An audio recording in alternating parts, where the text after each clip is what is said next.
María, una joven empleada doméstica, es contratada por una familia rica. Mientras limpiaba la mansión, bajó al sótano al escuchar un ruido extraño.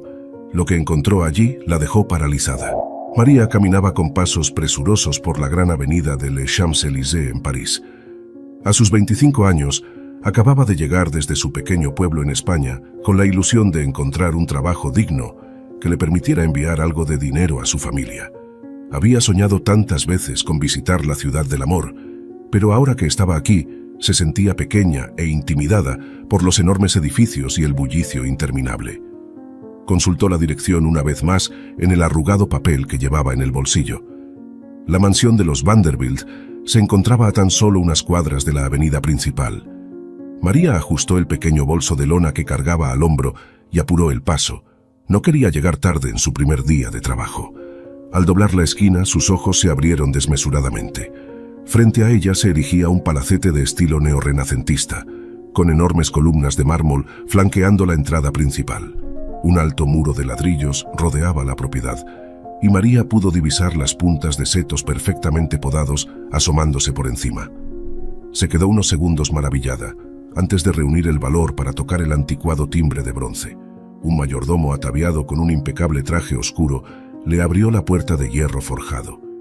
María tartamudeó al presentarse, intimidada por los fríos ojos azules del hombre que la estudiaban de arriba a abajo. «Pase, la están esperando», dijo al fin con una leve reverencia antes de hacer un gesto para que lo siguiera por el camino de grava blanca. María caminó tras el mayordomo. Su pequeña maleta de lona chirrió contra los adoquines mientras apretaba los puños para ocultar el temblor de sus manos. Los jardines eran impresionantes, con rosales perfectamente cuidados, alternándose con setos tallados en formas geométricas. Una fuente de mármol con una escultura de una ninfa desnuda arrojaba agua cristalina a un estanque, donde unos peces de colores nadaban perezosamente. El interior de la mansión era aún más majestuoso si cabía. Un impresionante hall de doble altura con suelo de mármol pulido y retratos de los ancestros de la familia cubriendo las paredes los recibió. María se quedó boquiabierta al tiempo que el mayordomo le indicaba que esperara allí mientras iba a anunciarla. Los nervios la invadieron mientras observaba los ostentosos muebles de caoba, las arañas de cristal y las gruesas alfombras persas que cubrían el suelo. ¿Cómo había terminado una chica de pueblo como ella trabajando para una familia tan acaudalada? La realidad era que su primo Francisco, jardinero en la mansión, la había recomendado cuando se enteró de que buscaban una nueva empleada doméstica. El ruido de pasos descendiendo por la escalera de caracol la sobresaltó. María giró sobre sus talones para encontrarse cara a cara con una mujer menuda, pero de porte aristocrático. A pesar de rondar los 50 años, la señora Vanderbilt apenas aparentaba 40 gracias a su cuidado peinado y rostro lleno de discreta, aunque cara cosmética. «Tú debes ser María, la nueva doncella», dijo con una leve sonrisa que no llegó a sus ojos oscuros y profundos. «Sí, señora, un placer conocerla», respondió María con una leve inclinación de cabeza. La señora Vanderbilt la estudió de arriba a abajo antes de hacer un gesto al mayordomo para que se acercara. «Pierre te enseñará cuáles serán tus obligaciones y te instalará en tu habitación en la planta de servicio. Espero que estés a la altura de mis expectativas». Dicho esto, se dio la vuelta y caminó con paso firme a través de unas puertas dobles de roble macizo hacia el interior de la mansión. María la siguió con la mirada hasta que desapareció, incapaz de discernir si la mujer se había mostrado complacida o decepcionada con ella. El mayordomo Pierre le dedicó una mirada impasible antes de indicarle que lo siguiera por un estrecho pasillo lateral rumbo a los cuartos del servicio. El cálido sol primaveral se filtraba por los ventanucos mientras Pierre le mostraba cuáles serían sus tareas: limpiar los numerosos baños, recoger la ropa sucia, sacudir las alfombras, encerar los suelos y mantener impoluta cada estancia de la mansión. También le señaló las zonas prohibidas como los despachos y el salón de baile. La familia Vanderbilt es muy estricta y no tolera el menor fallo. La despedirían sin dudarlo, subrayó Pierre con su voz nasal. María asintió, sintiendo un nudo en la garganta. Realizar las tareas de limpieza no sería un problema para ella, que estaba acostumbrada a las duras faenas desde niña. Lo que más la inquietaba era el ambiente tenso y frío que parecía brotar de cada rincón de la mansión. En las siguientes semanas, María trabajó sin descanso frotando suelos, limpiando retretes y planchando montañas de ropa. Los Vanderbilt parecían poseer más atuendos que todo un pueblo junto. Rápidamente aprendió que su primo Francisco le estaba haciendo un favor al recomendarla para el puesto de empleada doméstica en lugar de jardinera, ya que este último empleo era infinitamente más duro bajo el sol abrasador del verano parisino. No obstante, a María la aterraba cada vez que se cruzaba con algún miembro de la familia mientras realizaba sus labores. La mirada inquisitiva de la señora Vanderbilt parecía taladrarla, como si estuviera buscando el menor defecto en su trabajo que le sirviera de excusa para desacreditarla. El señor Vanderbilt, un hombre obeso y hosco que olía siempre a whisky barato, la observaba escudriñándola de arriba a abajo con ojos lascivos. Por su parte, los dos hijos de la pareja, dos adolescentes mimados y malcriados, se divertían haciéndole zancadillas y gastándole bromas pesadas como mezclar la ropa blanca con los calcetines sucios. Pero lo que más aterraba a María era bajar al sombrío sótano para cambiar la ropa de cama de las habitaciones de los sobrinos del señor Vanderbilt, dos jóvenes casaderos que vivían allí abajo, prácticamente encerrados debido a su discapacidad mental. María había intentado averiguar más sobre ellos, pero las otras empleadas eran herméticas y evitaban hablar del tema diciendo que era mejor no inmiscuirse en los asuntos de la familia. Una noche, después de 3 meses trabajando para ellos, María bajó al sótano una vez más para recoger la ropa sucia de las habitaciones de los sobrinos.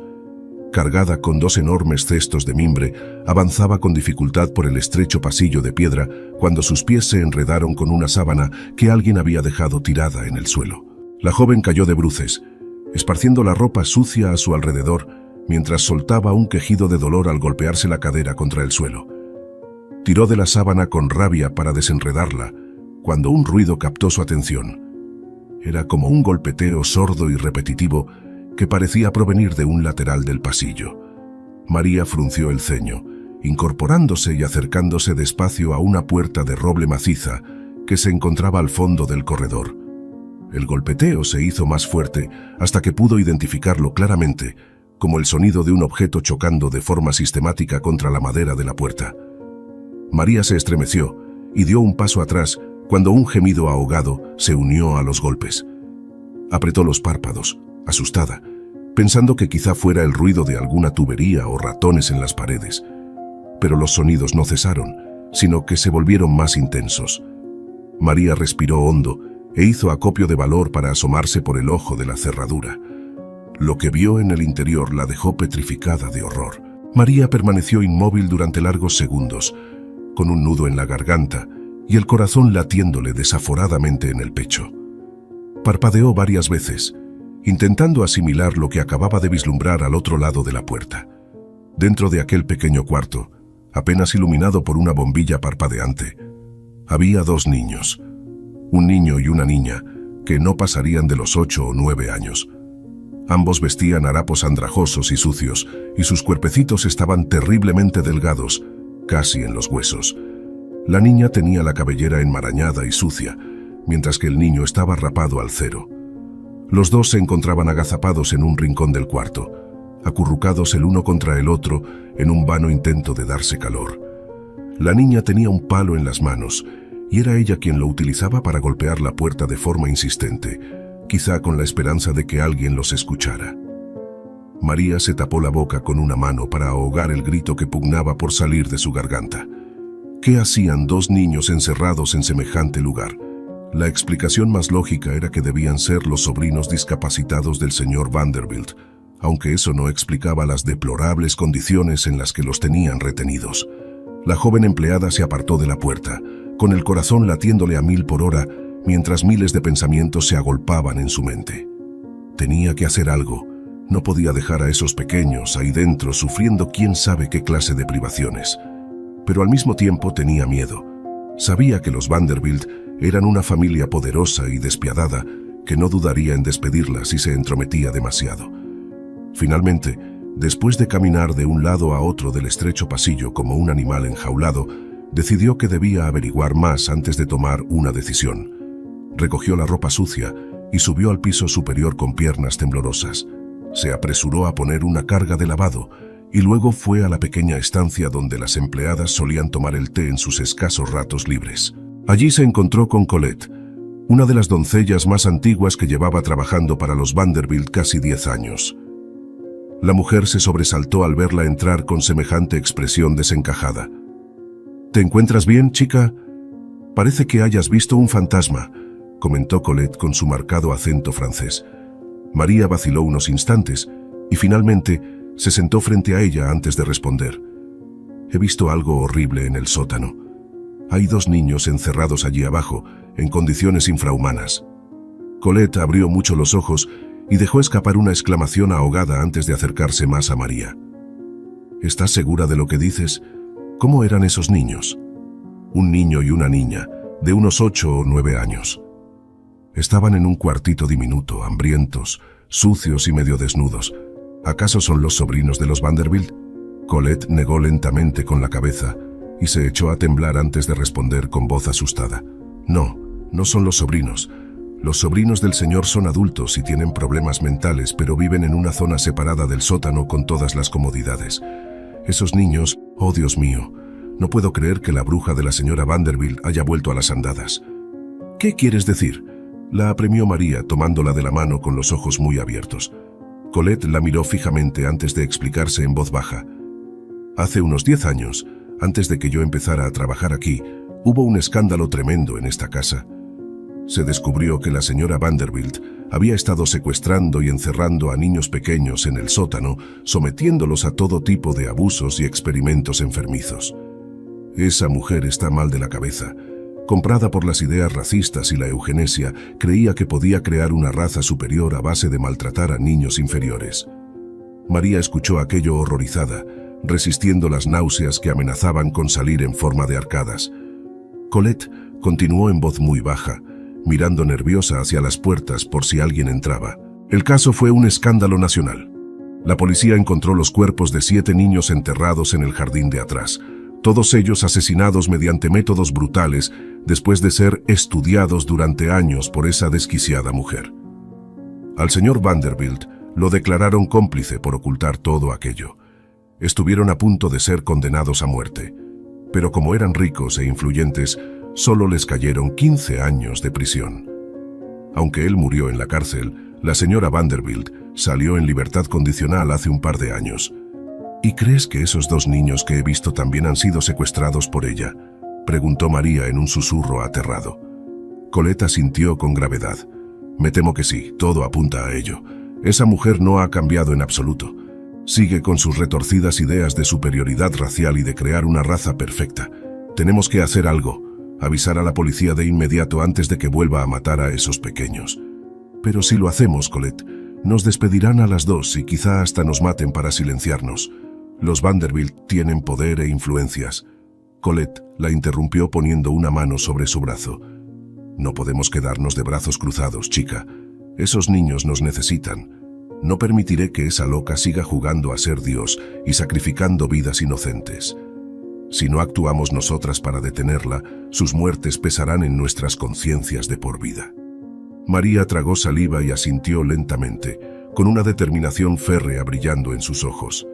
Había venido a París a trabajar duro y buscarse una vida mejor, pero nunca habría imaginado verse envuelta en semejante situación. Sin embargo, en su interior, algo le decía que rescatar a esos pequeños de las garras de sus captores sería lo correcto. «Está bien, avisaremos a la policía, pero tenemos que ser cautelosas e intentar sacar antes a esos niños de ahí para que puedan contar lo que les ha pasado».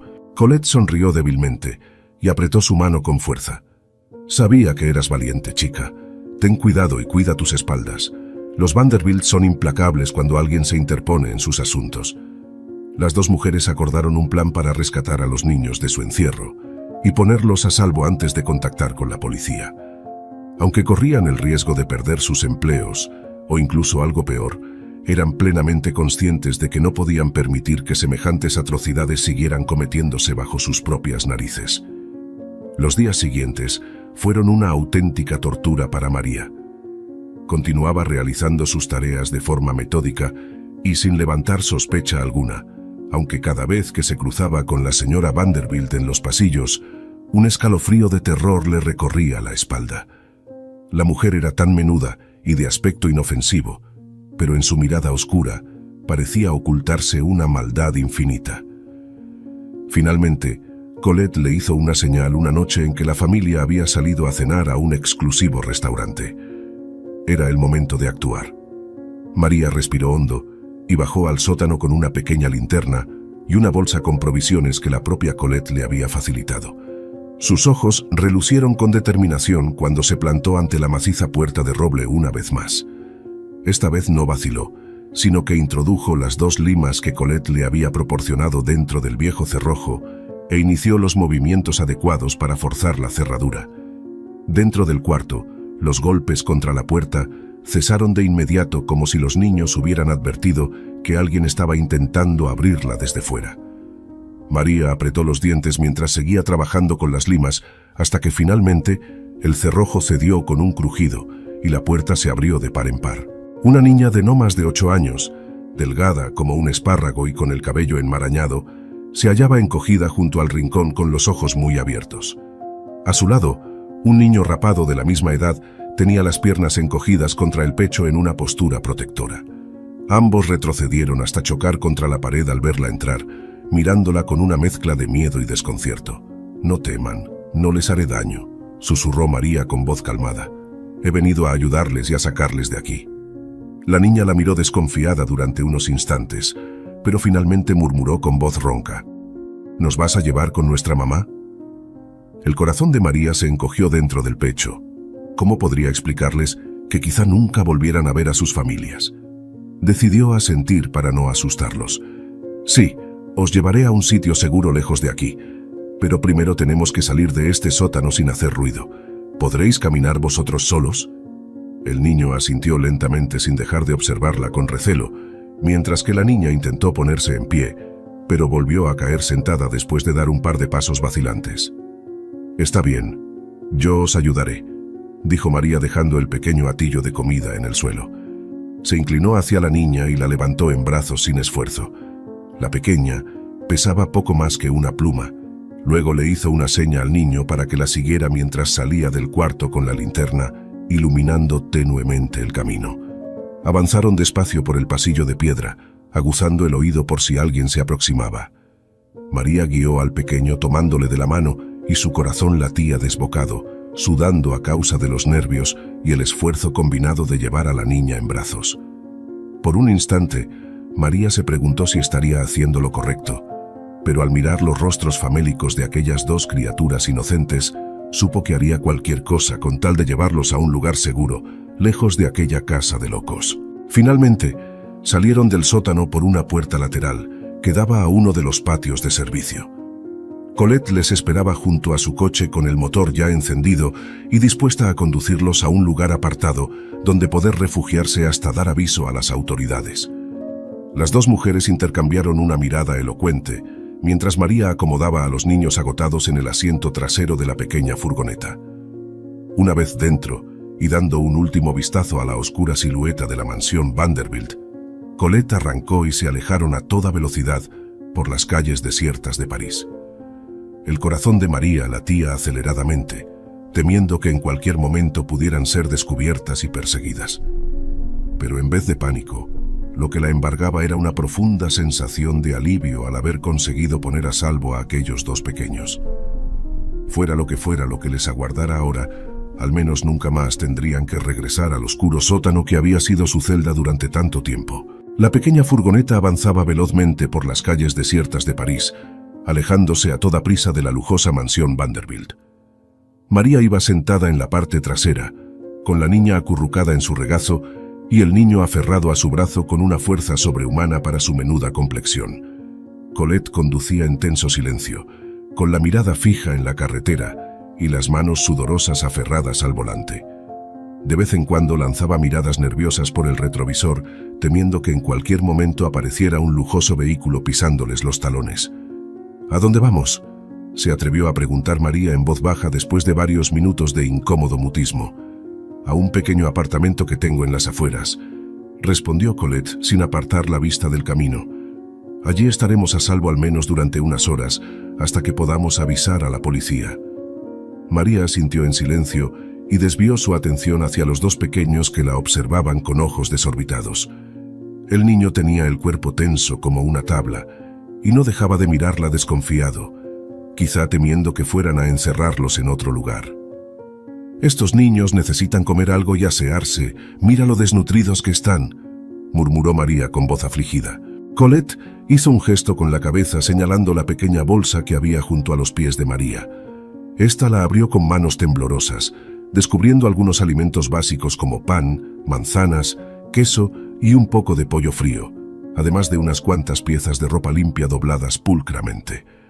«Es lo único que he podido conseguir sin levantar sospechas», se disculpó Colette por encima del hombro.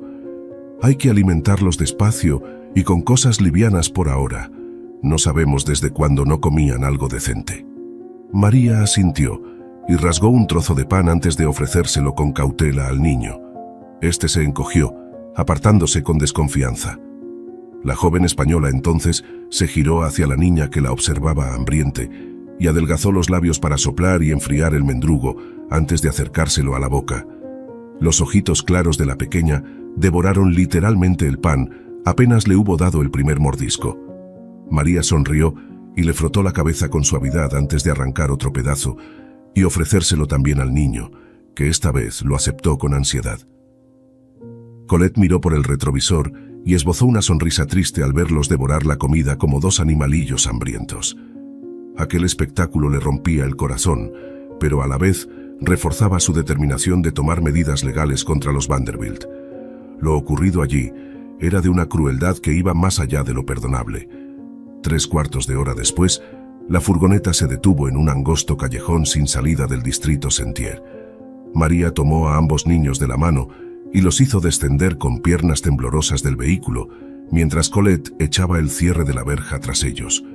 Un estrecho pasillo entre dos edificios derruidos las condujo al patio trasero de una pequeña casa adosada. Colette rebuscó las llaves en su bolso antes de abrir con manos temblorosas la desvencijada puerta de madera que chirrió sobre sus bisagras oxidadas. En el interior reinaba un hedor acerrado y humedad, pero al menos el diminuto apartamento parecía seguro y confortable. María guió a los niños al cuartito de baño y les llenó la bañera oxidada con agua tibia para que pudieran asearse mientras Colette registraba los armarios en busca de algo de ropa limpia que ponerles después. Las dos mujeres quedaron horrorizadas cuando los pequeños se desnudaron, revelando las marcas de abusos y golpes que cubrían sus frágiles cuerpecitos. La niña tenía varios moratones y cicatrices de quemaduras, mientras que al niño le faltaban 2 uñas de los pies, como si se las hubieran arrancado. A María se le humedecieron los ojos al ver semejante espectáculo y tuvo que contener las náuseas que le provocaba su descubrimiento. Lentamente, fueron limpiando la mugre y los restos de excrementos que cubrían sus cuerpos, mientras ellos temblaban de frío y miedo, encogiéndose cada vez que las manos de las dos mujeres los tocaban. María habló con voz dulce e intentó tranquilizarlos mientras Colette procedía a cortar la maraña de pelo sucio que cubría la cabeza de la niña. Cuando estuvieron perfectamente limpios y vestidos con ropas humildes pero dignas, Colette les calentó un poco de caldo mientras María intentaba obtener algunos datos sobre ellos. «¿Cómo os llamáis? ¿De dónde sois?», inquirió con suavidad. El niño la miró con ojos desorbitados y permaneció obstinadamente callado, con los puños apretados y el cuerpo tenso. En cambio, la pequeña la observó con sus grandes ojos azules antes de responder con voz ronca por falta de uso. «Me llamo Sophie, no me acuerdo de dónde soy. Esa mujer mala nos llevó hace mucho tiempo». María tragó saliva y acarició la mejilla huesuda y pálida de la niña antes de preguntar: «¿Recuerdas si tienes padres? ¿Familia?». Los ojitos azules de Sophie se llenaron de lágrimas y negó con la cabeza en un gesto que a María le partió el alma. «No lo sé. Yo solo recuerdo a esa mujer mala y el cuarto oscuro donde nos tenía. Y a veces venían hombres con batas blancas y hacían cosas malas». La joven española apretó los puños con rabia al intuir lo que aquellas palabras significaban. En ese momento, Colette volvió de la cocina con 2 tazones de humeante caldo que depositó ante los niños con suavidad.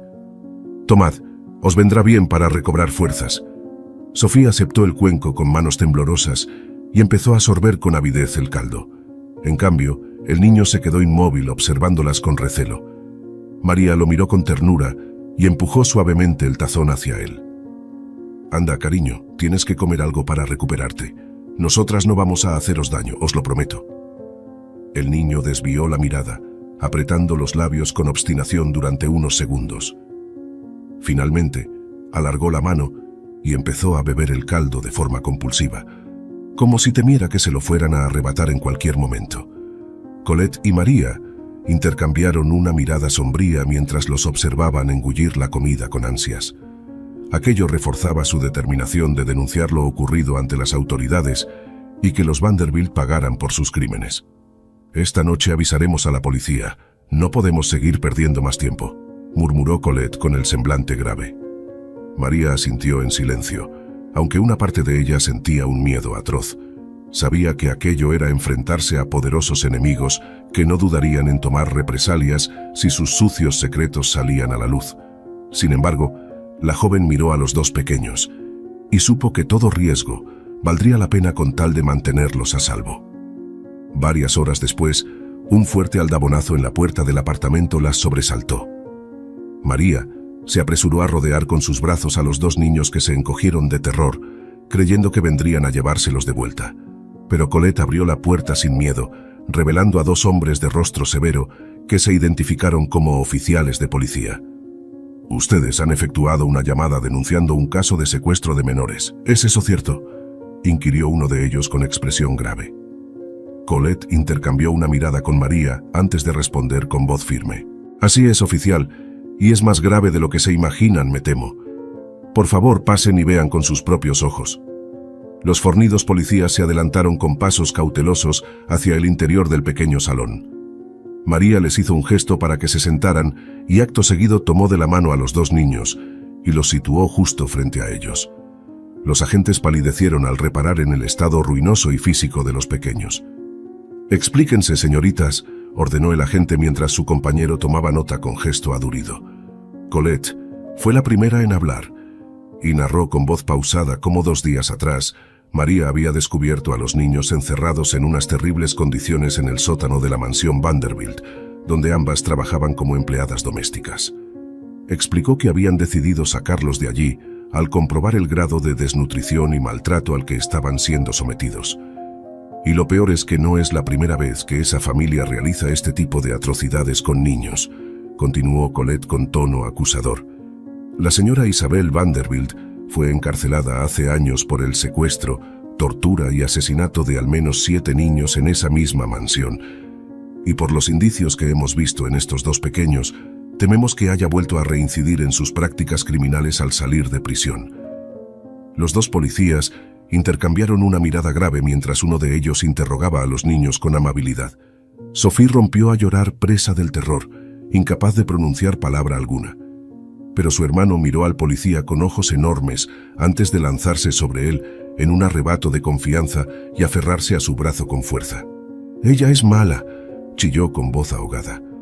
«Nos hacía cosas malas a mí y a Sophie, nos pegaba y nos dejaba sin comida durante días. Por favor, ayúdenos». El policía palideció de horror e intercambió una mirada con su compañero mientras Colette asentía con gravedad. María, por su parte, rodeó con sus brazos a Sophie, que no dejaba de llorar y temblar como una hoja. Los agentes no tardaron en tomar cartas en el asunto. Uno se quedó custodiando a los niños, mientras el otro partía con una pequeña comitiva de efectivos para registrar a fondo la mansión Vanderbilt en busca de pruebas. Pasaron largas horas sin que María ni Colette recibieran noticias sobre lo ocurrido.